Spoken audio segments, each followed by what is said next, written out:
We're constantly being told by Keir Starmer and his government that they operate strictly within the law, that every decision from overseas deployments to border policy is guided by international legal obligations. And then the Attorney General, Lord Hermer, he writes his little memo to Keir and Keir makes his decision, well, doesn't even make his decision, he just does what he's told. But fine, if that's the standard, let's apply it consistently across the board. Because this week we've had 3 drones that have been launched towards RAF Akrotiri. You could argue that we don't know who did it, but I think we can all guess. One of them reportedly impacted, but we know from the ground that it did impact. We're told that the damage is minimal, but we know that, a little bit to the left, a little bit to the right, it could have hit a US plane, it could have hit the cookhouse, it could have hit quarters, yeah? And then we're told by John Healey, the Defence Secretary, that it was accidental, or it could have been accidental. Well, you know what? Once, maybe that explanation holds. But 3 times, come on, it looks far less like misfortune and more like probing. And the thing with this as well is that RAF Akrotiri, it's not just one of our forward operating bases overseas. It sits within Britain's sovereign base area in Cyprus, and this is British sovereign territory. If something strikes it, it's not just like a distant foreign policy issue, it's a direct security matter. And Article 51 of the UN Charter, if you want the law, it recognises the inherent right to self-defence if an armed attack occurs either on you or one of your allies. So the question is straightforward. If a sovereign UK base is struck by hostile drones, does that meet the threshold of an armed attack? If it does, why was that right not invoked? If it does not, then where exactly is this threshold? Deterrence. It is not built on speeches, it is built on absolute lines and certainty and clarity. Because adversaries, they're always going to test. They're going to test with a little small something first, a drone or a cyber attack, a limited strike. And that's why the Russians are always going around our coastline. They watch the response. If it's muted or ambiguous, they learn something. And the issue is not whether physical damage was minor, the issue is what signal is sent back to them. What our response is. And we've just been told today that the Royal Navy's HMS Dragon is going to move down to the Med to reinforce the defence of Cyprus. And that's because currently we've got the French and the Greeks protecting our people, our troops and their families on the sovereign base area. But our HMS Dragon, it requires preparation. It requires provisioning. It's not been loaded up. Its crew haven't been to sea since December. So they're going to need a transit, sea trials, and it's going to take at least a week before it gets on station.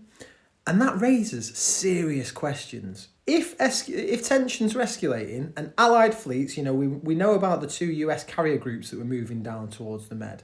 If they're already converging and we know, and our intelligence services and our security services know that an attack on Iran is highly likely, why are we not getting ready? Why are we not positioning? Surely someone in the MOD must have thought, you know what?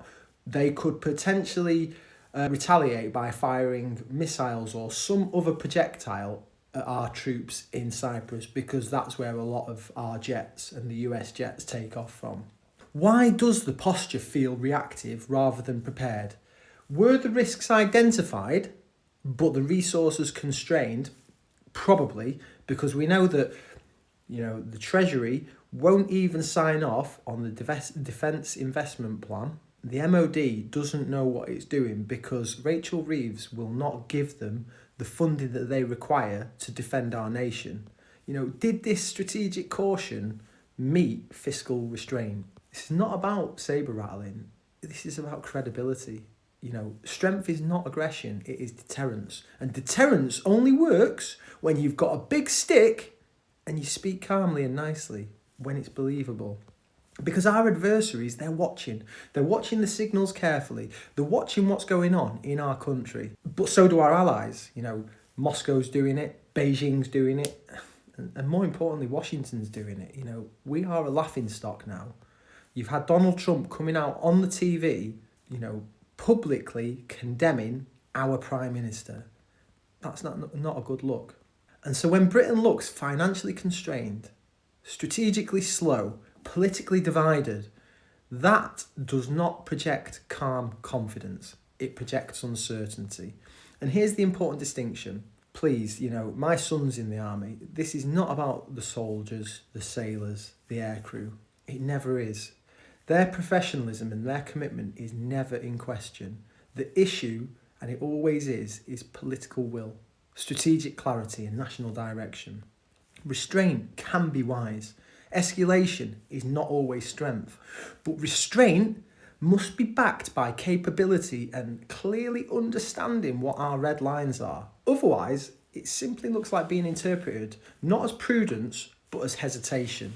If a drone can reach our sovereign territory and strike it, even with a minimal impact, and the response remains largely rhetorical, whilst the reinforcements are going to take, over 10 days to get there, then the reputational consequences may outweigh the material damage entirely.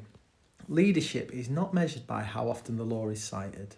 It is measured by whether or not sovereign territory is understood to be inviolable or not. And just one to our allies across the Atlantic. You know the calibre of the British Armed Forces. Historically, we have stood shoulder to shoulder with you in every conflict.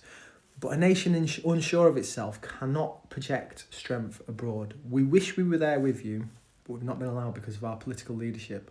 So before we start talking about projecting power into the Mediterranean, perhaps, very importantly, we need to restore confidence, clarity and cohesion at home, because strength does not begin with any deployment order. So all this talk about going to Ukraine, let's just park that.